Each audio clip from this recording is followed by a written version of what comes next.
cristianos indecisos. Apocalipsis 3, versículos 15 y 16 dice: Yo conozco tus obras, que ni eres frío ni caliente. Ojalá fueses frío o caliente, pero por cuanto eres tibio, y no frío ni caliente, te vomitaré de mi boca. Que el Señor bendiga su santa y bendita palabra. Tal como hemos venido enseñando, el Señor siempre dice a cada una de las iglesias del Apocalipsis: yo conozco tus obras, manifestándoles que no hay nada que podamos hacer que esté escondido de Él. Nos podemos esconder de los hombres, pero no podemos escondernos de Dios. La Escritura dice: ¿a dónde me iré de tu espíritu? ¿Y a dónde huiré de tu presencia? Si subiere a los cielos, allí estás tú.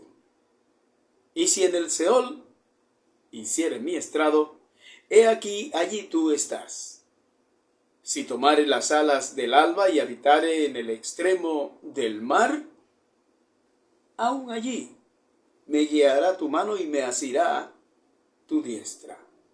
Si dijere: ciertamente las tinieblas me encubrirán, aún la noche resplandecerá alrededor de mí.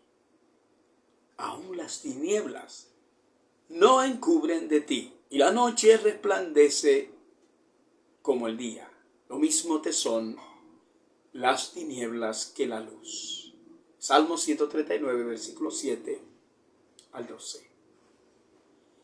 Como vemos, el Señor se dirige al pastor de la iglesia en cada una de estas cartas, pues le habla en masculino y en singular, como cuando le dice: te vomitaré de mi boca. Porque es al pastor al que le corresponde velar por el estado de las ovejas y cuidar el rebaño que el Señor le ha permitido ministrar. Es por esto que en cada una de las iglesias el Señor se dirige a sí mismo, al pastor de la iglesia. La iglesia de Laodicea tenía hermanos que ocupaban puestos importantes en la ciudad. Bueno, si fuera hoy, posiblemente algún miembro de esa iglesia sería, por ejemplo, alcalde de la ciudad. Pero el Señor no tiene reparos para decir a esta iglesia tan influyente: yo conozco tus obras, que ni eres frío ni caliente. Ojalá fueses frío o caliente. Apocalipsis 3:15. El llamado de atención a la iglesia de Laodicea era porque los hermanos vivían una vida cristiana de apariencia. A la gente que vive en las grandes ciudades, por lo general, les encanta vivir vidas de apariencia. Hacen compromisos fuera de su alcance para aparentar, para que sus vecinos vean que ellos están a la moda. Pero sucede que los niños de la casa los delatan, porque cuando van a la casa del vecino muestran sin querer las necesidades que hay en su casa, porque papi y mami están usando el dinero de comer para aparentar lo que no son. Muchos cristianos, cuando van al templo, usan sus mejores máscaras de piedad. Van a la iglesia con sus ropas de ovejitas. Pero cuando salen de la iglesia se quitan las máscaras y dejan ver sus verdaderos rostros. Y hacen y deshacen, y por lo general alguien que los conoce los encuentra en sus andadas que contradicen lo que dicen ellos que son. Veamos cómo son los cristianos indecisos. En primer lugar, los cristianos indecisos no saben lo que quieren. El estado espiritual de la iglesia de Laodicea es indefinido. El Señor aprovecha la condición en que se encontraba el agua potable de la ciudad de Laodicea para comparar la esencia de la vida de la iglesia. Se dice que el agua de la Odisea no alcanzaba la temperatura suficiente para estar caliente, sino que era un agua tibia, y por tal razón era un agua pobre en nutrientes y muy desagradable. No invitaba a tomársela.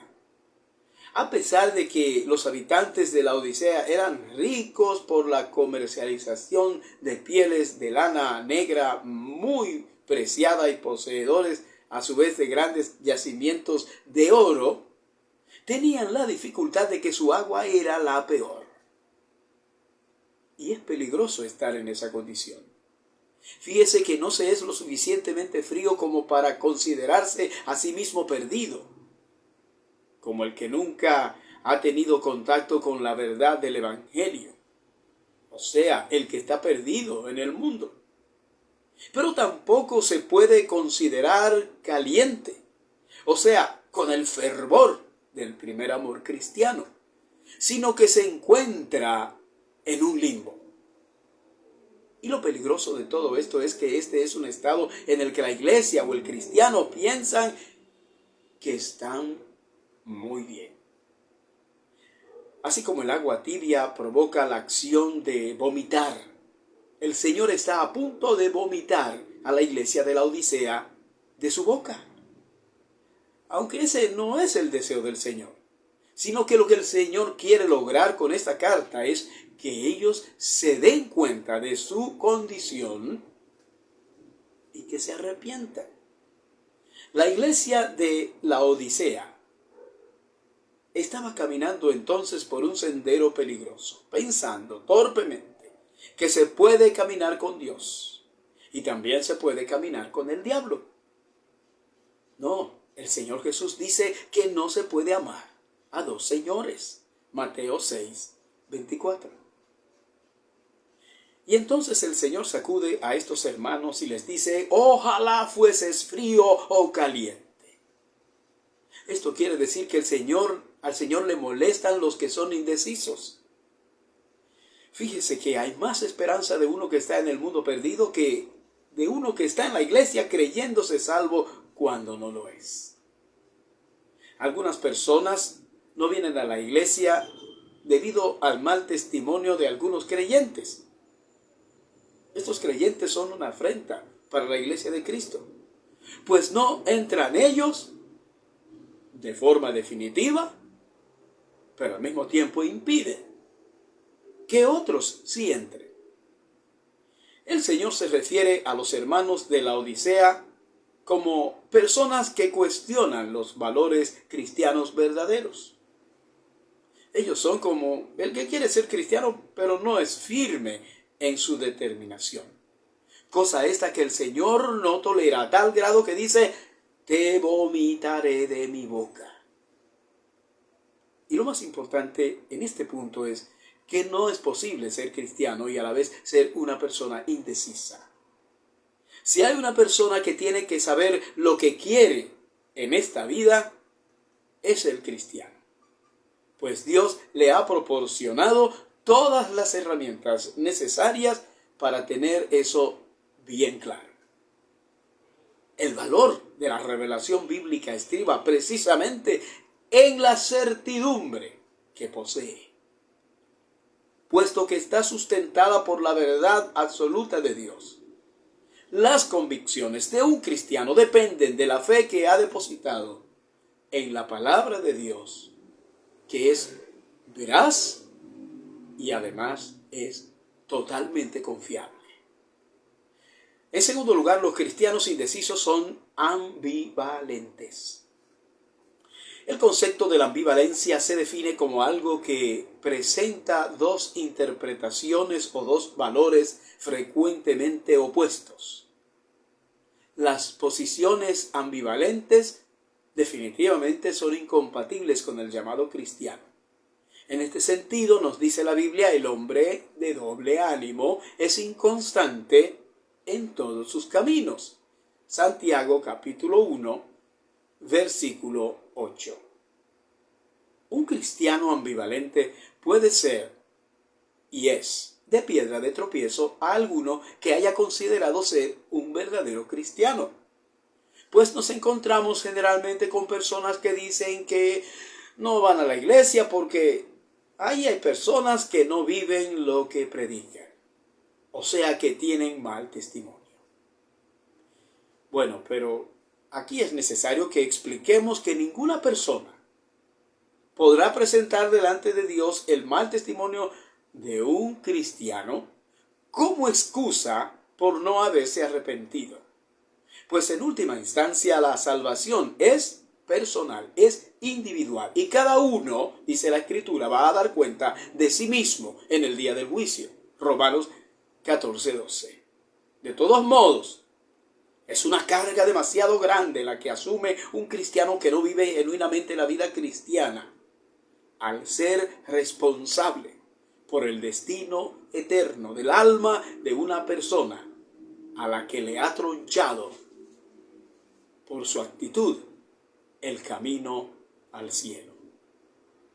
Lamentablemente en la iglesia de la Odisea había creyentes concentrados en cosas baladíes, en cosas de poca importancia, lo cual era un signo de su ambivalencia.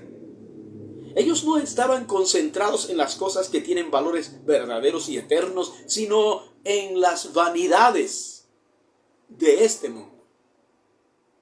Esta era una iglesia típica de las que enseñan que un cristiano tiene que ser rico, por ejemplo. Esta iglesia de la Odisea es como las iglesias que hoy enseñan que la pobreza es pecado. Esa es la teoría o la teología de la prosperidad.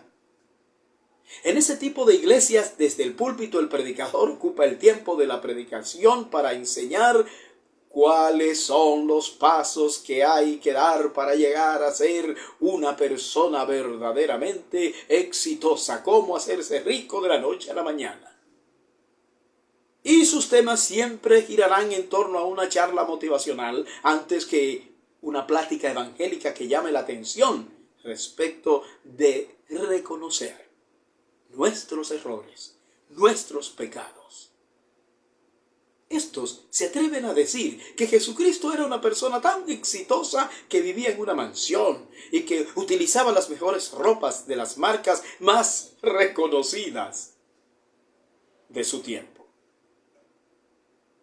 Podríamos decir que hoy tenemos en muchas iglesias el espíritu de la Odisea. Muchas iglesias repletas de personas que van en busca del reconocimiento social y por tanto buscan una iglesia que les brinde cierto estatus. No importa lo que se enseñe o lo que se predique o lo que se practique allí. Finalmente, los cristianos indecisos son inconstantes.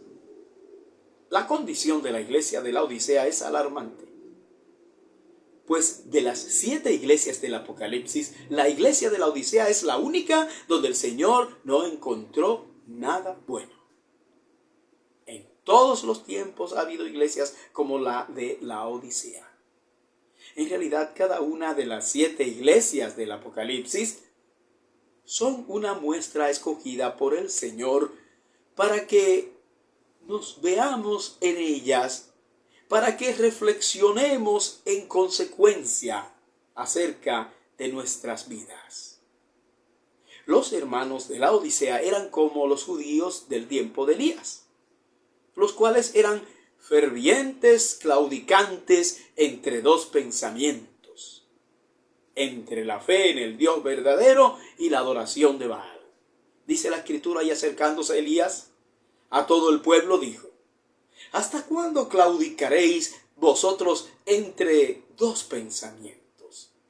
Si Jehová es Dios, seguidle, y si Baal, id en pos de él. Y el pueblo no respondió palabra. Primera Reyes 18:21. ¿Cuántas cosas tienen que suceder para que de una buena vez nos decidamos solamente por Cristo y por nadie más? ¿Acaso han encontrado algo mejor? Uno no puede ir por ahí buscando a ver si encuentra a alguien mejor que el Señor Jesucristo. La supremacía de Cristo no solo debe ser un asunto cierto en la realidad de la existencia, sino que tiene que ser algo firme en la mente y el corazón del creyente. Usted no puede ser cristiano hoy y mañana no. Ninguna prueba, ninguna demostración de nada necesita el cristiano para confiar en la gracia, para confiar en el amor, para confiar en el cuidado del Señor. La fe del cristiano tiene que ser como la fe de Job. He aquí, aunque él me matare, en él esperaré. Job 13:15. El Señor requiere que definamos nuestra lealtad a Él. El Señor no comparte su gloria con nadie. Dice, yo Jehová, este es mi nombre, y a otro no daré mi gloria. Isaías 42:8. Las consecuencias contra aquellos que han intentado apropiarse de la gloria que solo corresponde a Dios es notoria en las historias bíblicas, como la que encontramos aquí en Hechos 12, 21 y 21 al 23. Dice, y un día señalado, Herodes, vestido de ropas reales, se sentó en el tribunal y les arengó. Y el pueblo aclamaba gritando, voz de Dios y no de hombre. Al momento un ángel del Señor le hirió por cuanto no dio la gloria a Dios y expiró comido de gusanos. Ahí termina la cita. Como cristianos tenemos el deber de honrar a Dios en todo lo que hagamos y dar la gloria solamente a Él. El cristiano tiene el deber de permanecer firme en el camino del Señor, mostrando las evidencias de una fe genuina depositada solamente en Cristo y en nadie más. Que Dios te bendiga.